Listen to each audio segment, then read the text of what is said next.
तेज करो, तेज करो।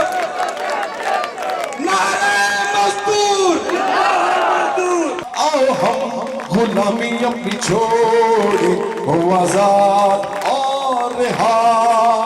बदले ये सारी दुनिया बदले, जिसमें जोर और जुल्म और जफा।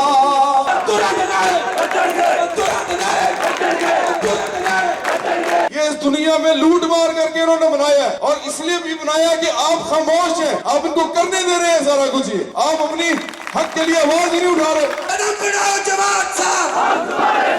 जितने बड़े चैनल हैं वो नहीं दिखा रहे, वो आपको नहीं दिखा रहे, वो डरते हैं आपसे, वो घबराते हैं।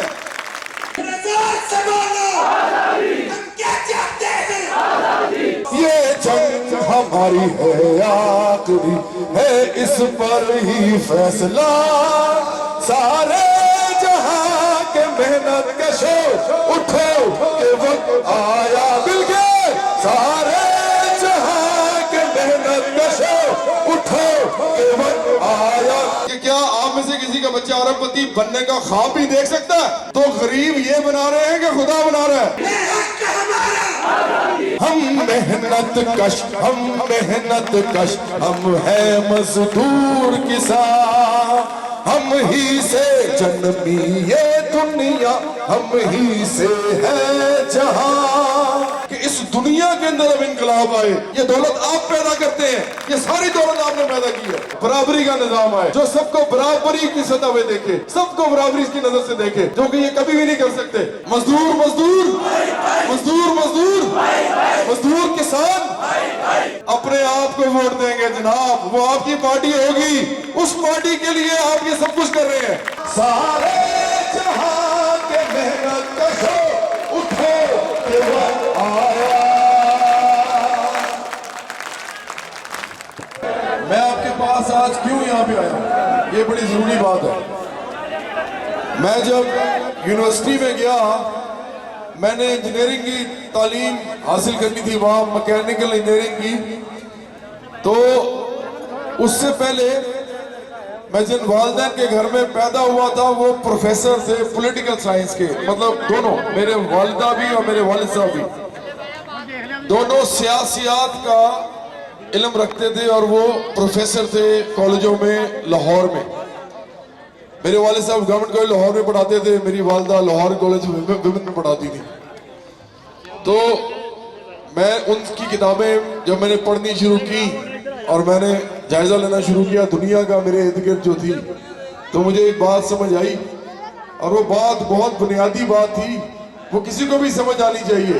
अगर आपकी आंखों पे मकर का, फरेब का, झूठ का या हिर्स का पर्दा ना हो तो आपको सबको समझ आ जाएगी। वो बात ये है कि ये सारी दुनिया जो है ये अगर खुदा ने बनाई है तो फिर इस दुनिया के अंदर तमाम चीजें जो है वो सबकी है, हम सबकी। वो किसी एक आदमी की या चंद लोगों की नहीं हो सकती। वो कैसे हो गई? अब ये वो सवाल था जिसका मैंने आहिस्ता आहिस्ता जवाब तलाश करना शुरू किया कि ये कैसे होता है कि लोगों के पास जमीनें आ जाती हैं, ये कैसे होता है कि लोगों के पास बड़ी बड़ी फैक्ट्रियां आ जाती हैं, ये कैसे होता है कि लोग बड़े बड़े ताकतवर लोग बन जाते हैं, ये कैसे होता है कि उनके पास पूरी दुनिया की दौलत जमा हो जाती है, और ये कैसे होता है कि वो लोग जो है वो लोगों पे फिर जुल्म करना शुरू करते हैं, वो नौकरियां देते हैं लोगों को, वो तनख्वाहें उतनी देते हैं जितना उनका दिल करे। ये सब कुछ कैसे होता है?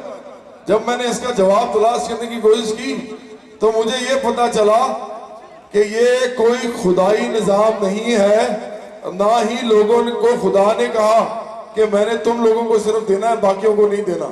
ये इंसानों ने खुद लूट मार की, लूट मार करके अपनी जाती मलकियत बनाना शुरू की। मैं आपसे बड़ी सिंपल एक बुनियादी सी बात पूछता हूं, मुझे बताएं दुनिया में कोई ऐसा इंसान है कि जो कि ये कहे कि मेरे पास जो ये सारी जमीन है ये मुझे खुदा ने अलॉट की है? क्या कभी खुदा ने किसी को जमीन अलॉट की है इस दुनिया में? क्या कोई ऐसी जमीन है जिसकी रजिस्ट्री जो है वो खुदा ने की और मोहर अपनी लगाई हो? तो जब खुदा ने नहीं दी तो फिर कैसे आई इनके पास? ये बड़ा जरूरी सवाल है। किस तरह आई? लूट मार करके आई। जब ये मुझे बात समझ आ गई कि ये दुनिया सारी सबकी है, चंद लोगों की नहीं है, तो फिर मुझे ये पता चला, मैंने और पढ़ा तो मुझे ये पता चला कि इस दुनिया के अंदर जितनी सनत है, जितनी फैक्ट्रियां हैं, जितनी मिलें हैं, जितना वो तमाम अराजी है, जितनी वो जमीन है जिसके अंदर से हम गल्ला उगाते हैं, ये असल में किसी की भी नहीं है, ये सबकी है। तो ये सब जितने लोग भी हैं इस दुनिया में रहते, पूरे प्लेनेट पे, इस पूरे प्लेनेट में मतलब इस जमीन पे जितने लोग रहते हैं, उन सबको ये वापस लेनी पड़ेगी, ये मलकियत वापस लेनी पड़ेगी।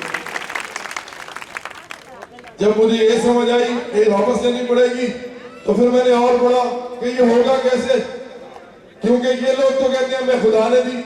मतलब कितनी अजीब बात है। आप सोचें, मैं जितने भी सियासतदान है पाकिस्तान के, ये खुदा का नाम ले लेके, मजहब का नाम ले लेके बेचते हैं, आयतें बेचते हैं। आपको पता है कुरान में लिखा हुआ है कि ये आयतें बेचते हैं, मेरी सस्ते दामों बेचते हैं। ये कहते हैं कि ये दौलत मुझे खुदा ने दी। कोई ये कहता है, कोई ये कहता है कि जनाब ये शोहरत जो है मुझे खुदा ने दी। कोई कहता है ये दुनियावी इज्जत है मेरी, जो लोग इज्जत करते हैं, ये मुझे खुदा ने दी। हर कोई ये कहता फिरता है, लेकिन ये नहीं मानता कि वो जो दूसरा है ऑपोजिशन की पार्टी में, उसको भी खुदा ने दी। कहता है उसको नहीं दी, मुझे दी सिर्फ। और वो जो दूसरा है वो कहता है कि नहीं इसको नहीं दी, मुझे दी है। आप समझ रहे हैं? ये सब लुटेरे हैं। ये सब एक दूसरे को कह रहे हैं कि तेरे पास तो है वो खुदा की तरफ से नहीं है, मेरे पास है वो खुदा की तरफ से। सब एक दूसरे को ये कह रहे हैं। असल बात ये है कि ये इनके पास जो कुछ भी है ये खुदा की तरफ से नहीं है। ये इस दुनिया में लूट मार करके इन्होंने बनाया है, और इसलिए भी बनाया कि आप खामोश हैं, आप इनको करने दे रहे हैं सारा कुछ। ये आप अपनी हक के लिए आवाज ही नहीं उठा रहे, इसलिए ये लोग इन तमाम चीजों के मालिक हैं। उसके बाद जब मुझे ये पता चल गया तो मैंने अपनी जिंदगी का मकसद बनाया कि अब लोगों तक जाके कम से कम उनको इनसे ये बात तो करें। तो मैं इधर क्यों आया हूं, एक बात मैं आपको बता दूं, ये ऑन रिकॉर्ड बता रहा हूं कि इस मुल्क के अंदर जितनी तीनों पार्टीज हैं, तीनों पार्टियां, जब पिछले इलेक्शन हुए, पिछले इलेक्शन, तो उसमें पहले तो मैं तीनों पार्टीज की बात कर रहा हूं।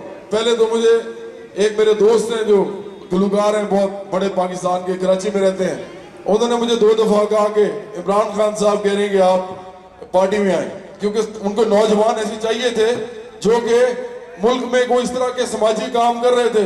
और क्योंकि इस मुल्क में अंदर 60% से ज्यादा नौजवान है इस वक्त, आपको पता है ना, 60% से ज्यादा इस मुल्क में नौजवान है, तो वो उतने तमाम लोगों को टैप कर रहे थे कि जो भी नौजवानों के साथ उनका ताल्लुक है तो हमारा भी है। तो उन्होंने कहा कि जी वो कह रहे हैं, तो मैंने उनसे माजरत की, मैंने कहा जी नहीं, मैं नहीं कर सकता। फिर मुझे इमरान खान साहब ने खुद लाहौर में जलसे के लिए खुद दावत दी, तो मैंने उनसे माजरत की कि जी जलसा नहीं कर सकता, क्योंकि मैं पार्टी नहीं ज्वाइन कर सकता, और अगर आप ना भी करें ज्वाइन, आप जलसे में चले जाएं तो बात तो एक ही हो जाती है, लोग ये समझते हैं कि इसने ज्वाइन कर ली। उसके बाद एहसन इकबाल साहब जो सीपैक के जो चेयरमैन है इस वक्त, बल्कि हेड हैं, पूरा चाइना के साथ जितना प्रोजेक्ट है वो एहसन इकबाल साहब चला रहे हैं। एहसन इकबाल साहब मेरे घर तशरीफ लाए, उनकी बड़ी मेहरबानी है। और मेरे वालिद साहब, प्रोफेसर वालिद साहब के साथ मेरे साथ बैठे और उन्होंने मुझे उसमें नून में शमूलियत की दावत दी। तो मैंने उनसे भी माजरत की, मैंने कहा जी ये नहीं, मैं तो नहीं करना चाहता ये काम, तो मैं माजरत करता हूँ। उसके बाद मुझे जुल्फकार गोंदल साहब जो कि MP रहे हैं पीपल्स पार्टी के पंजाब में, जिनके बड़े भाई नजर गोंदल साहब MNA हैं, मिनिस्टर भी रहे हैं, उन्होंने मुझे पीपल्स पार्टी की टिकट के लिए फोन किया। उन्होंने सिर्फ ये नहीं कहा कि पार्टी ज्वाइन करे पहले दोनों की तरह, उन्होंने कहा टिकट हमसे लें, क्योंकि पीपल्स पार्टी जमीन के अंदर अमीर गहराइयों में जा चुकी थी, खत्म हो चुकी हुई थी, सबको पता है। तो उन्होंने कहा नौजवानों को हम भी टैप करें, चले जी आपको हम टिकट देते हैं। तो मैंने उनसे भी माजरत की। क्यों माजरत की? ये मैं TV पे बोल रहा हूँ इस वक्त, ये कभी मेरे मुझे कुछ कह नहीं सकते क्योंकि ये सब कुछ हुआ है, तो ये तो मेरे पे केस नहीं कर सकते ना कि मैं झूठ बोल रहा हूं, मैं तो सच बोल रहा हूं। तो क्यों नहीं की? बड़ी सिंपल बुनियादी सी फिर वजह, बड़ी सादा वजह, जो हमने पहले भी बात की, जो मैं आपसे कर रहा था, ये लोग इस बात को नहीं मानते। ये लोग, ये तमाम लोग, इनकी तमाम लीडरशिप ये इस बात को ही नहीं मानती कि अमीर और गरीब नहीं होने चाहिए और बराबरी की सतह पे लोग होने चाहिए दुनिया में। ये तो कहते हैं हमें खुदा ने अमीर बना दिया, उसको गरीब बना दिया। जो कहते ये हो वो क्या करेंगे गरीबों के लिए? आप बताएं क्या करेंगे? और जो मानते नहीं है कि गुर्बत जो है वो निजाम की पैदावार है, वो ये समझते ही नहीं है, वो ये इतने अनजान है कि वो समझते हैं कि गरीब खुदा ने बनाया। और अगर गरीब खुदा ने बनाया है तो फिर उसके लिए कर कुछ रहे हो? खुदा के छोड़ दो, वो खुद ही अमीर को अमीर करी जाएगा, गरीब को गरीब करी जाएगा। तुम लोग सियासत का नाम क्यों लेते हो? फिर वो सियासत करने की जरूरत क्या है? जब खुदा ने अमीर बनाना है, खुदा ने गरीब बनाना है, तो तुम किस चक्कर में सियासत में आए हो? तो ये झूठ बोलते हैं सारे। हम कहते हैं सियासत इस पे होनी चाहिए कि बराबरी की सतह पे हर को हर चीज मिले। आपका बच्चा उसी स्कूल में जाए जिस स्कूल में इमरान खान का बच्चा जाता है, जिस स्कूल में नवाज शरीफ का बच्चा जाता है, और जिस स्कूल में हाफिज सदारी का बच्चा जाता है, आपका बच्चा उसी स्कूल में जाए। ये इनके जो बच्चे हैं अरबपति हैं सारों के, सबके अरबपति हैं बच्चे, तीनों के। आप मुझे बताएं कि क्या आप में से किसी का बच्चा अरबपति बनने का ख्वाब भी देख सकता है? तो ये तो समझते हैं हमें खुदा ने दिया।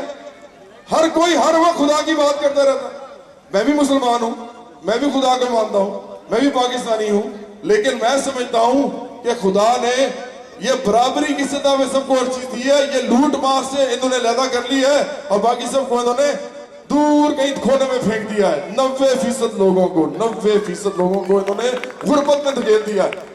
ये वो लोग इतने जालिम हैं ये, और फिर मानते भी नहीं है।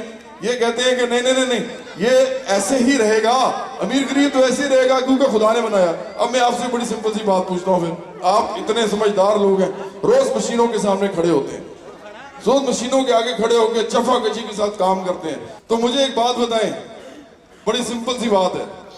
पार्लियामेंट में जब गरीब और अमीर का फैसला हो रहा होता है और जब इनके कहने पे मिनिमम वेज बन रही है, तो गुर्बत भी तो इन्हीं की वजह से हो रही है ना। ये खुदा की तरफ से कैसे हो गई? क्या पार्लियामेंट में ये कानून जो है ये खुदा ने पास किया या इंसानों ने पास किया? इंसानों ने पास किया। ऊंची आवाज में बताएं, इंसानों ने पास किया। तो फिर ये खुदा पे कैसे डालते हैं, भुगतान कैसे बांधते हैं खुदा पे? ये इतने झूठे और मक्कार लोग हैं, ये नहीं मानते, ये सब पार्टियां नहीं मानती कि बराबरी आनी चाहिए पाकिस्तान में, ये नहीं मानते। तो इनके साथ में काम क्यों करता? इसलिए मैंने माजरत की उनसे। अब हम इस पे आते हैं कि ये होगा कैसे। जब मैंने और पढ़ना बड़ा पड़ता है जनाब इसमें, कि आप सारे मजदूरों के स्टडी सर्कल्स कराना शुरू करें, ट्रेनिंग करवाएं इनकी नजरियाती तौर पे। इनको पता हो कि एक ऐसी हुकूमत जो मजदूरों किसानों की हो, मेहनत कशों की हो, सारी जरी जमीन भी उनकी हो, फैक्ट्रियां भी उनकी हो, सनतें भी उनकी हो, वो खुद ही मुल्क चलाएं, गवर्नमेंट भी उनकी हो, अदारे भी उनके हो और रियासत भी उनकी हो। तो इसके लिए वो कैसे ये करेंगे, उसके लिए पढ़ना पड़ता है। वो सिर्फ तकरीरों की हद तक नहीं हो सकता, पढ़ के तंजीम साजी भी करनी पड़ती है। और अभी मैं गया हुआ था भट्टा मजदूरों के पास। भट्टा मजदूरों से मैंने पूछा, अगर हम आपको कुछ चीजें देना चाहें पढ़ने के लिए तो कितने लोग पढ़े लिखे हैं? खुदा की कसम एक भी हाथ नहीं उठा।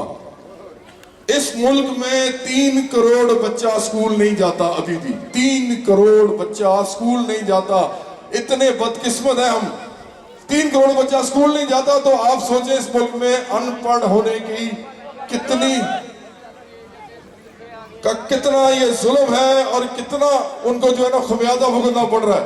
तलबा और नौजवान जब तक मिडिल क्लास से वो आएंगे, वो मतवस्त तबके से आएंगे, वो हो नहीं सकता, उनके बगैर इनकलाब नहीं हो सकता, ये मैं आपको बता दूं। क्योंकि वो फिर इस मामले में और भी ऊपर वाली परत है। अगर वो ऊपर वाली परत जो है, जो घरों में एंजॉय कर रहे हैं, लेकिन अगर वो सोच समझ के नजरियाती होके आपके साथ आके खड़े हो जाए तो आपको क्या एतराज है?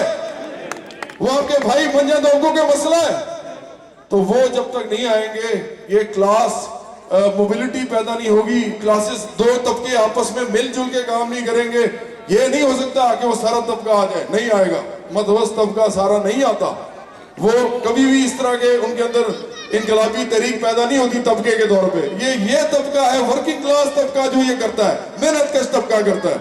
लेकिन उनमें से लोग आते हैं, ये तारीख गवाह है, उनमें से लोग आएंगे तो आपके साथ खड़े होंगे तो ये तहरीक बढ़ेगी। अब आपको पता है अभी आप इतने सारे यहाँ मौजूद हैं, मैं असल बात आपसे करने लगा हूं, बड़े गौर से मेरी बात सुनिएगा। आप सब लोग इधर मौजूद हैं, इतना बड़ा मजमा है, कई दफा तो इतना बड़ा मजमा जो है वो बड़ी बड़ी पॉलिटिकल पार्टियों के भी जलसों पे नहीं होता जहां वो छोटे शहरों में जाते हैं। लेकिन आप ये देख रहे हैं, ये बड़ी जरूरी बात मैं आपसे कर रहा हूं, आप देख रहे हैं कि इधर टीवी के कैमरे, ये तो बड़े जबरदस्त आदमी है जो सिटी 41 से आए हैं, लेकिन जितने बड़े चैनल हैं वो नहीं दिखा रहे, वो आपको नहीं दिखा रहे, वो डरते हैं आपसे, वो घबराते हैं। वो पॉलिटिकल पार्टियों को दिखाएंगे, उन तमाम लुटेरों को दिखाएंगे, लेकिन ये नहीं दिखाएंगे। क्यों? क्योंकि अगर उन्होंने ये दिखा दिया तो उनको तो अपने मुलाजमीन को भी पैसे देने ज्यादा पड़ जाएंगे, वो भी तो नहीं पैसे देते, वो भी तो सरमायादार हैं। तो मिडिल क्लास नहीं देख रही आपको, मैं आपको जो बताना चाह रहा हूं, टीवी पे नहीं चल रहे आप। क्या चाहते हैं? जोर से बोलो। हम क्या चाहते हैं?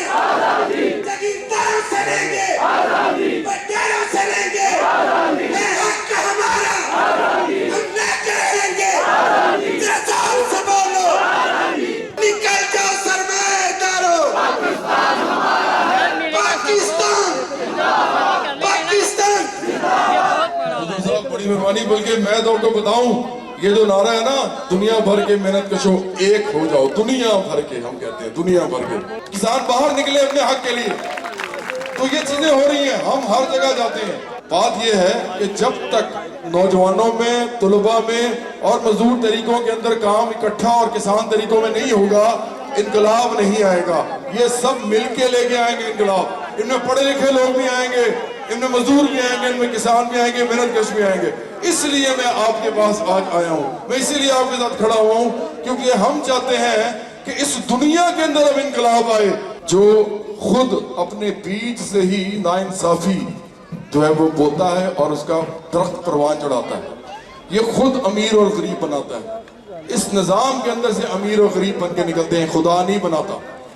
अब ये जो 8 लोग हैं जो कि पूरी दुनिया के आधी आबादी जितनी दौलत रखते हैं, ये सिर्फ 8 हैं। आपको पता है दुनिया में इस वक्त जो अरब खरबपति हैं, खरबपति, उनकी तादाद इतनी ज्यादा है कि अगर वो चाहें तो इस पूरी दुनिया को जन्नत बना दें सिर्फ अपने पैसों से। इतनी दौलत है दुनिया में मौजूद जो कि सिर्फ और सिर्फ मजदूर या किसान ने पैदा की है, अपने हाथों से पैदा की है। ये दौलत आप पैदा करते हैं, ये सारी दौलत आपने पैदा की है। ये जो दौलत ये ले गए हैं सारे, अगर वो करोड़ों लोग, हम तो सिर्फ 100 की बात कर रहे थे, 100 की, अगर ये करोड़ों लोग जिनमें से कई खरबपति हैं, कई अरबपति हैं, कई करोड़पति हैं, ये सब लोग, इनकी अगर दौलत ले ली जाए और मुनसिफाना तरीके से दुनिया में तकसीम की जाए तो दुनिया छोड़े, मुझे तो लगता है पूरी कायनात जन्नत बन जाएगी। आप सोचे तो सही मैं क्या कह रहा हूं। 100 लोग 1 साल की आमदनी से पूरी दुनिया की गुर्बत को 4 दफा खत्म कर सकते हैं, तो करोड़ों लोगों के पास जो दौलत महफूज है उनके बैंकों में, उनके घरों में, वो अगर सारी इस्तेमाल की जाए तो दुनिया जन्नत बनेगी कि नहीं बनेगी? कदम बढ़ाओ जवाब साहब, हम तुम्हारे साथ हैं। कदम बढ़ाओ जवाब साहब, हम तुम्हारे साथ हैं। कदम बढ़ाओ जवाब साहब, हम तुम्हारे साथ हैं। हम लेके रहेंगे, हम लेके रहेंगे। बराबरी का निजाम आए जो सबको बराबरी की सतह पे देखे, सबको बराबरी की नजर से देखे, जो कि ये कभी भी नहीं कर सकते, ये सब लोग कभी भी नहीं करेंगे। अब जो अमेरिका में ट्रंप आया वो भी नहीं करेगा, क्योंकि वो खुद सरमायादार है। आप खुद सब लोग आखिर में मिलके, वो कहते हैं ना मजदूर मजदूर मजदूर मजदूर मजदूर मजदूर मजदूर किसान। तो आप लोग जब आप में तुलबा आएंगे बड़ी तादाद में, जब वो ये नहीं कहा करेंगे कि वो ये क्या मजदूर फिर निकल आए हैं यार, इनको तो हटाओ, मैंने कॉलेज पहुंचना है। बल्कि जब भी वो देखा करेंगे मजदूर बाहर निकले हैं तो वो कॉलेज छोड़ के आपके साथ खड़े हो जाया करेंगे, आपकी जिद्दोजहद में आपके साथी बनेंगे। हम उस वक्त के लिए तरबियत करना चाहते हैं लोगों की, नौजवानों में, तुलबा में, नजरिए के साथ कि बराबरी का नजरिया, बराबरी की सतह में सबको सब कुछ मिले। तो वो जब आप सब इकट्ठे मिलके एक यूनिफाइड फोर्स में तब्दील होंगे, 90% लोग इस मुल्क के जो कि मजदूर किसान मेहनत कश हैं, जिनमें मिडिल क्लास भी आती है, वो भी आखिर में वो भी मजदूर है, चाहे वो 2 लाख रुपए अभी ले रहे हो, होते हुए तनख्वाहदार मुलाजिम है। उनको नहीं पता कि किस वक्त कोई निकाल दे तो उसके बाद वो डिग्रियां लेके फिर रहे होंगे, जनाब मुझे नौकरी दे दें, जनाब मुझे नौकरी दे दें। वो भी मेहनत कश है, असल में मानते नहीं है। वो उनके बारे में कहा था मार्क्स ने, उसने कहा कि इन मिडिल क्लास के जो पांव है ना वो कीचड़ में होते हैं और नजरें आसमान की तरफ होती हैं। जाना वो चाहते हैं, सरमायादार बनना चाहते हैं, सारी उम्र मेहनत कर करके मर जाते हैं, सरमायादार नहीं बन सकते, लेकिन पांव कीचड़ में रहते हैं। क्यों? क्योंकि असल जिंदगी की उनको कभी समझ नहीं आती कि असल जिंदगी ये है कि जिद्दोजहद की जाए और नौजवानों, तुलबा, मेहनत कशों, मजदूरों, किसानों के साथ जाके खड़े होकर जिद्दोजहद की जाए। उनको नहीं समझ आती, क्योंकि थोड़ा बहुत होता है, थोड़ा ज्यादा चाहते हैं और सारी उम्र इसी दगोदाव में जिंदगी गुजार देते हैं। लेकिन फिर भी ये तारीख गवाह है कि इनकलाबात की जो लीडरशिप है ना, लीडरशिप या तो वह मेहनत कशों के अपने अंदर से आती है और या मतलब तबके से लोग आते हैं। तो इसलिए ये जरूरी है कि आप लोग उस सफर की तरफ रवा दवा रहे कि जहां पे इस मुल्क में एक ऐसी पार्टी बने तो जिसमें 90% लोग खुद मौजूद हों। तो जब वो खुद ही उस पार्टी के अंदर होंगे तो वोट किसको देंगे? अपने आप को वोट देंगे जनाब। वो आपकी पार्टी होगी, उस पार्टी के लिए आप ये सब कुछ कर रहे हैं। और हम आखिर में मजदूर हुकूमत चाहते हैं, सिर्फ पाकिस्तान में नहीं पूरी दुनिया में मजदूर हुकूमत चाहते हैं। सब मजदूर हो, ये कोई सरमायादार नहीं होगा, कोई जागीरदार नहीं होगा, किसी के बाप को खुदा ने कुछ नहीं दिया था, इन्होंने इसी दुनिया से लूट मार करके कमाया है। ये सब लोग वही के वही हैं। तो अब ये खत्म हो जाना चाहिए। दुनिया में हर एक को हर चीज मिल सकती है, इतनी पैदावार है, तो अब ये खत्म हो जाना चाहिए ये वाला निजाम। अब बराबरी का निजाम आना चाहिए और ये पूरी दुनिया जो है आखिरकार बराबरी के नाम पे चलेगी। हम सब की जाती मलकियत सारी दुनिया होगी और हम सब मिलके चैन से खुशहाली से रह सकेंगे। दुनिया भर के मेहनत कशो, दुनिया भर के मेहनत कशो, दुनिया भर के मेहनत कशो। नाबाद है तेरी जिंदगानी, उठ ए गरीब नवा, क्या है जो तूने दिल में ठानी, अब होंगे गुलाम सब आजाद। आओ हम गुलामी अपनी छोड़े, हो आजाद और रिहा। बदले ये सारी दुनिया बदले, जिसमें जोर जुल्म जफा। ये जंग हमारी है आखिरी, है इस पर ही फैसला। सारे जहां के मेहनत कशो, उठो के वक्त आया। ये जंग हमारी है आखिरी, है इस पर ही फैसला। सारे जहां के मेहनत कशो, उठो के वक्त आया। हम ही है सकाफत, हम कदरे, हम तहजीबों के निशान। इंसानी अजमत, इल्म हुनर और फन के पासबा। हम मेहनत कश, हम मेहनत कश, हम है मजदूर किसान। हम ही से जन्मी ये दुनिया, हम ही से है जहां। ये जंग हमारी है आखिरी, है इस पर ही फैसला। सारे जहां के मेहनत कशो, उठो के वक्त आया। ये जंग हमारी है आखिरी, है इस पर ही फैसला। सारे जहां के मेहनत कशो, उठो के वक्त आया मिलके सारे जहां कशो उठो के वक्त आया। जंजीर जबर की तोड़ के इज्जत से जिएंगे हम, अब कायम होगी बराबरी, कोई मालिक ना आका। सब शहर कस्बों गांव से अब निकले हम जाबाज, सर उठा के और सीना तान के कहो मिल के बुलंद आवाज, ये जंग हमारी है आखिरी है, इस पर ही फैसला। सारे जहां के मेहनत कशो उठो के वक्त आया।